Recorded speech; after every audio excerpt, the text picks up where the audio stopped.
Good morning, everyone. Welcome to the 2020 MIT Sloan Sports Analytics Conference Competitive Advantage Talks presented by Kraft Analytics Group. My name is Lindsay Solitar, and I'm a first-year student at MIT Sloan, and it's my pleasure to introduce our first presentation of the weekend, College Football Analytics, analyzing film and tracking data concurrently to gain an upper hand. Please join me in welcoming our speaker, Kartik Malhotra, Director of Sports and Analytics at Texas A&M Football.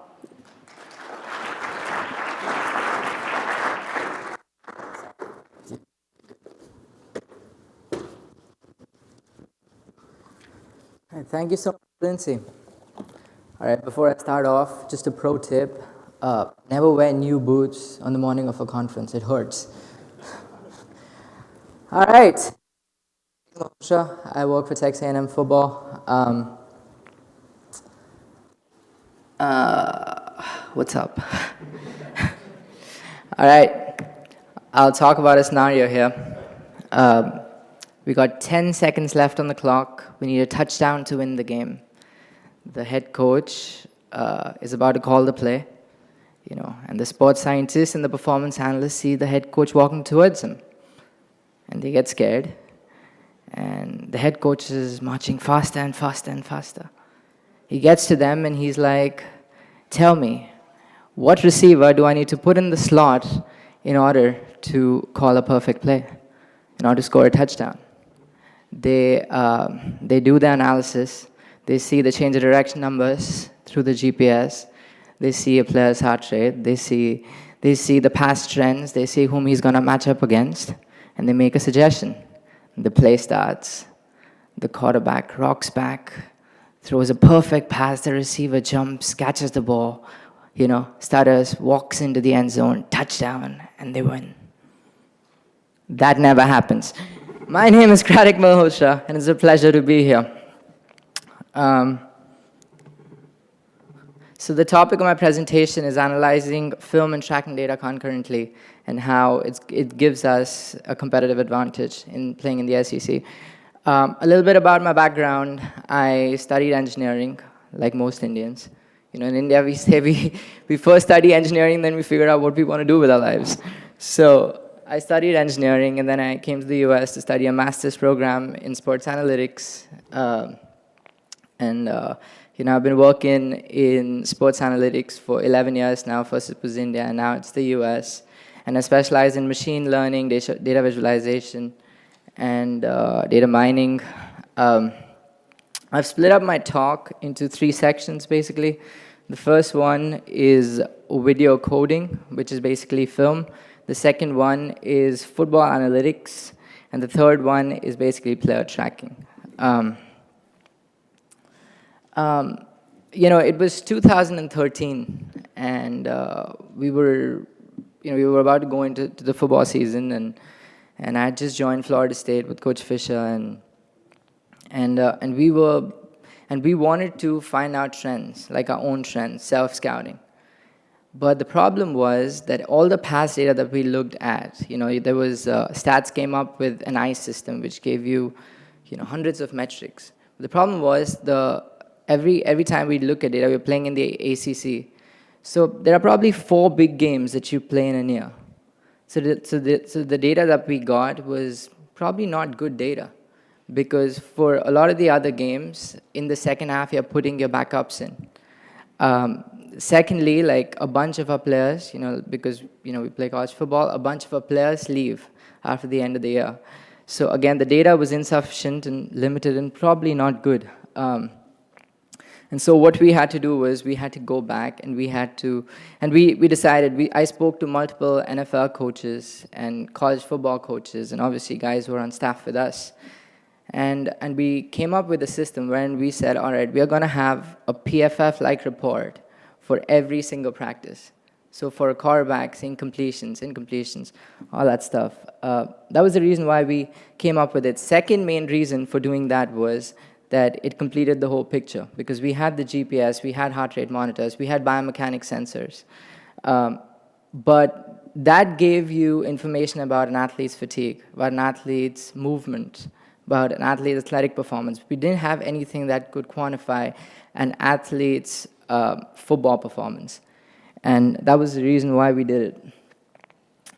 The one on the top, the thing on the top is for the offense. So one of the things that you look at is you look at, for a quarterback, you look at completion percentages, which is pretty basic. But then going from there, you're saying, all right, is he completing passes, or if he's completing passes to a particular receiver, what route is he best at?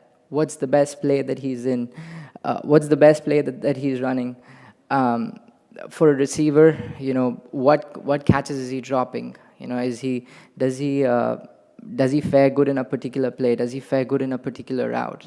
And you can correlate all that information to the GPS, and you can be like, all right, this kid runs 21.5 miles an hour, but does he run the right route? And that basically completed the whole picture. For defense, we look at hurries and everything that's on there. And for like O-line, D-line, obviously from GPS you get accelerations and change of direction numbers. But one of the main things that we found out we had to look at was time from snap to the first contact. So the time from snap that a D-end or O-lineman or D-tackle makes to the first contact of his opponent. This is a basic report. You guys, I guess, will have presentations, so you all can obviously zoom in and have a look. But I'll tell you a story on here. A few years ago, one of our quarterbacks, it was spring training, and he was a new kid, and I was doing real-time monitoring, and we spotted that every time before the ball was snapped, his heart rate would spike up. And kept on happening, play after play after play. We looked at data. After practice, and we correlated it to film, and kept on happening. Every time before the ball was being snapped, his heart rate would spike up. And I went to the head coach, Coach Fisher, and I was like, Coach, I don't know football, but this is not normal. Why is this happening? And he looks at me, and he's like, you tell me. And I was like, I don't know. And he's like, that's happening because the kid doesn't know plays. Now, so for the entire summer and fall camp, our main focus towards that quarterback was making him learn plays, making him learn how the playbook was. Because, as we play pro-style offense, and the kid had come from a system in which he was running a spread offense before, it was kind of tough for him. He came back into fall camp and was a completely different quarterback. Like, he started with us, beat out the competition, started with us for the season, and had a phenomenal season first year. So, yes, it's important to do all this, but there's a huge mental element that also goes into it. And using biomechanics sensors, using heart rate monitors, having sports psychologists on campus really, really helps to kind of identify that. This is basically like a defensive report, looking at pressures, looking at times that he has attempted, a defensive player has attempted strips. Now, he may not strip the ball, but what's important for a coach is he at least trying to strip the ball, and every time that he gets an opportunity to do so. Now, on here, do not look at the sack, but look at, well, this stopped working. But look at the contact the O lineman makes with the D lineman. And that's what these numbers are. So these are the average for so many other practices, but every single rep in pass rush is broken down. And there's another story that goes with this. We were at Florida State, and one of our centers, every time that he would go up against Derek Nardi, who just played for the Chiefs in the Super Bowl, his time to contact would go up. And I went to the O-line coach, and I was like, everybody else, he's fine. Every time he goes up against Nardi, his time to contact spikes up. And he was like, and he looked back in the film, and he comes back to me the next day, and he's like, that's because he's scared of Nardi. So he's backing off too much. Now, coaches don't understand acceleration numbers and all that, but they do understand times. They do understand if the time goes up from 0.4 seconds to 0.7 seconds, there might be something there. and if that's happening consistently.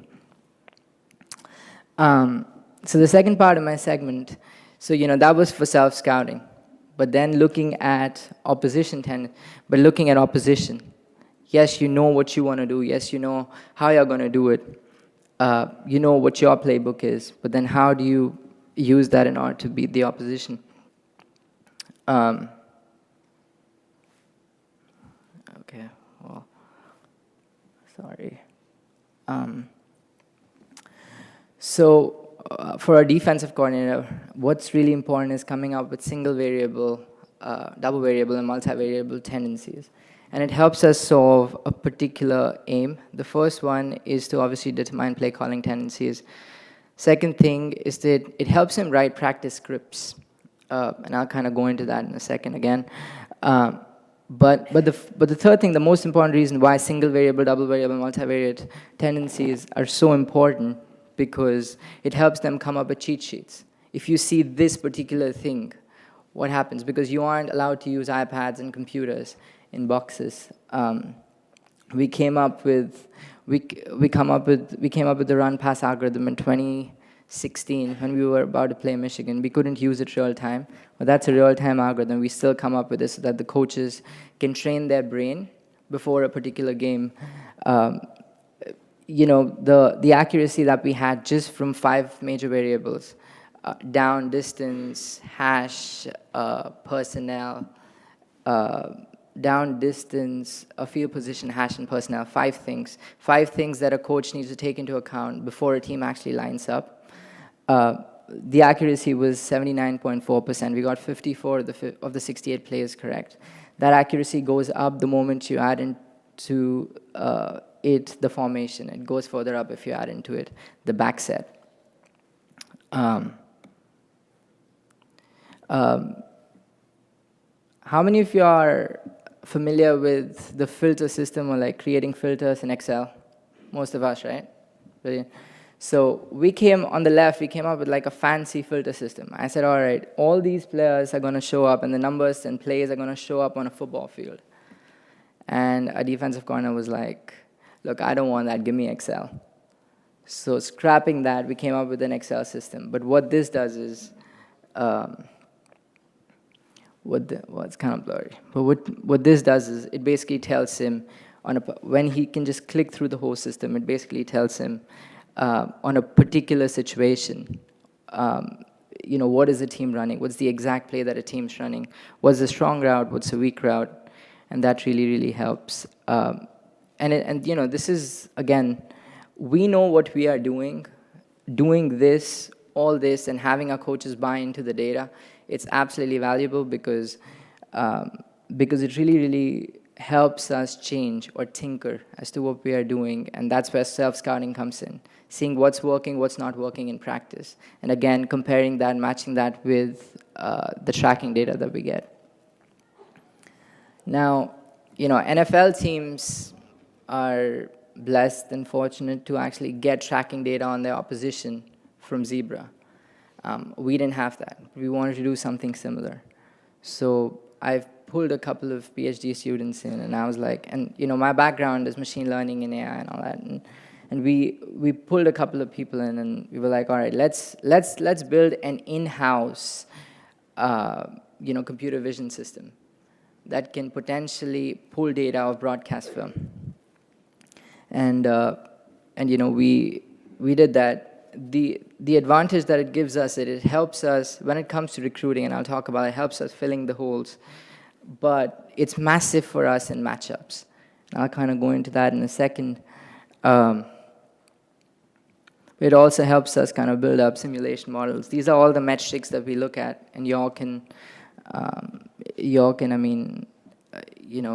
have the presentation later, so you can obviously go through that. There's a huge obsession in the market. Oh, what's this guy's top speed?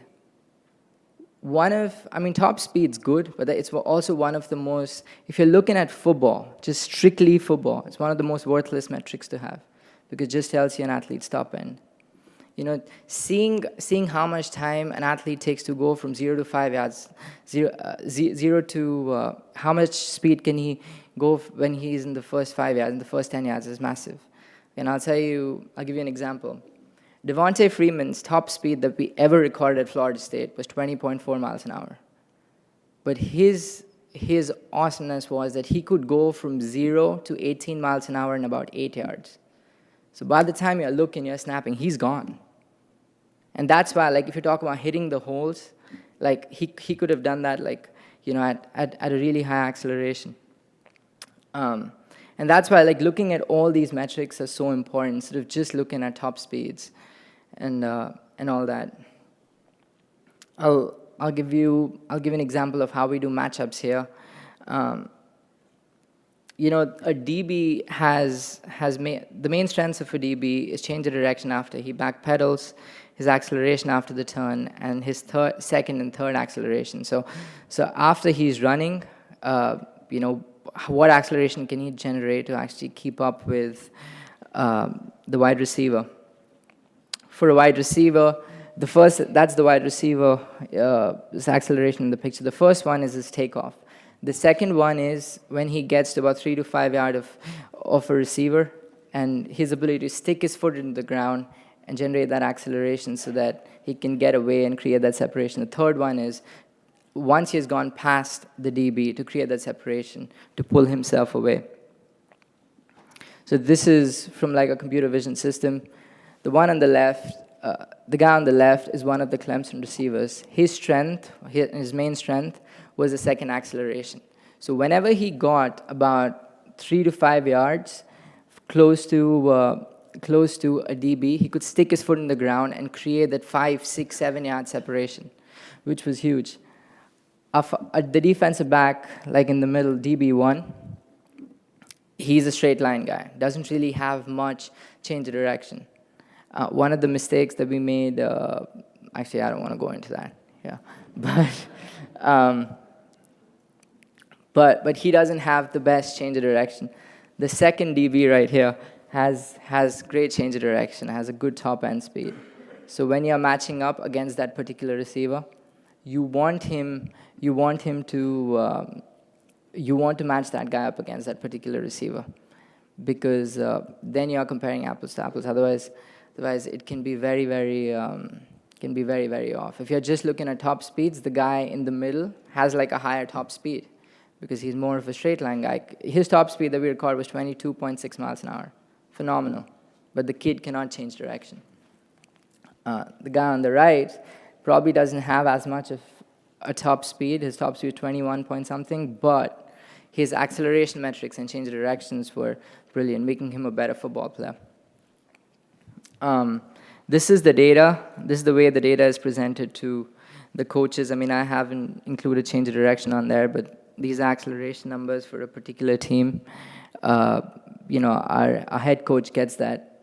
The one in the middle is we do a SWOT analysis, and our head coach loves a SWOT analysis. So you're looking at what's his strengths, what's his weaknesses, and then what are your opportunities and threats. So change of direction, acceleration, distance that he gets, distance that he takes to get to his top speed, all that stuff. And then in opportunities and threats, you're actually looking at matchups. How can you beat this particular receiver? How can you beat this particular DB? Whom are you going to best match up against? Now, different coaches have different things that they like. A head coach likes the first two. Our defensive coordinator wants me to text him everything. So much so he spells my name wrong. But it's really, really fascinating to see what a coach actually likes and how you can actually communicate and get that point across. Again, we've applied this to our recruiting model as well. So this is Damani Richardson. He's on campus with us at Florida State now. Phenomenal player. Had a pick against Alabama last year. But actually taking this data, breaking him down, comparing apples to apples, seeing, all right, how does this guy actually fare up on the football field? Combine metrics are great and all that, but it doesn't really complete the picture.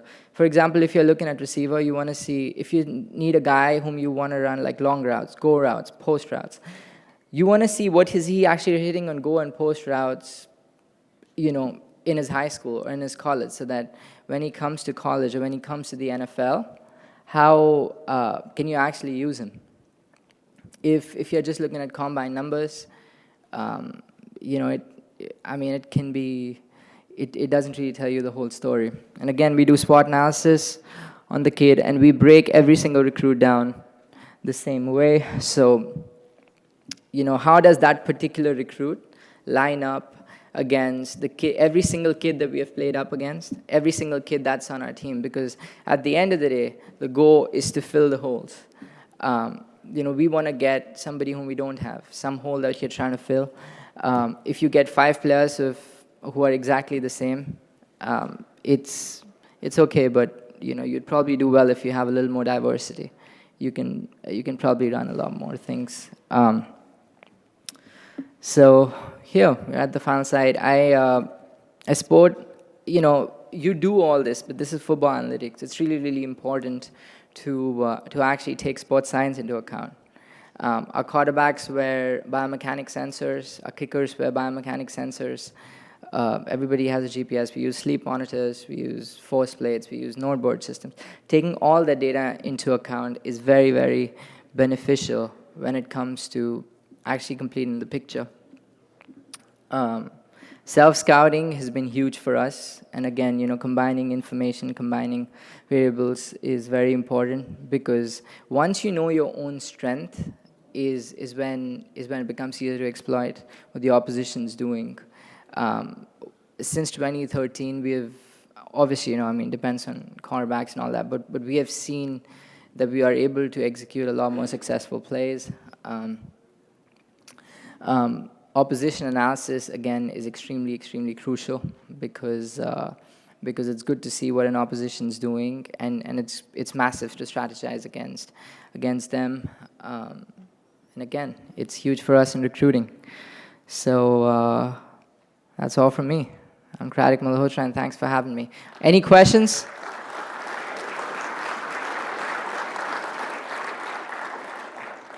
Yes, go on.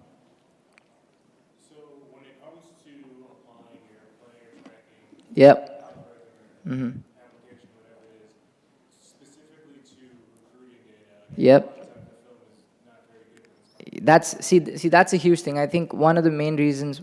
So if you look at a lot of films that are from the Miami area, a lot of those guys shoot films from behind the glass. So you see glares, and the system, doesn't work. So yes, you got to be very careful. There's going to be a lot of noise, but you have to be very, very careful with what you're looking at. Otherwise, it's just pointless. Can you give a ballpark of approximately what percentage of film you get you're actually able to apply? Well, so a lot of times, if you can't get the highlight films, a lot of the game films are they play games on better venues in which the video quality is a lot better. So that's work for recruiting guys. They can actually go in and pull in the exact film from other games and give me the film, and we can evaluate it. So. But any other questions? All right. Well, I appreciate y'all having me, and yeah, have a magnificent day. See y'all later. Thanks.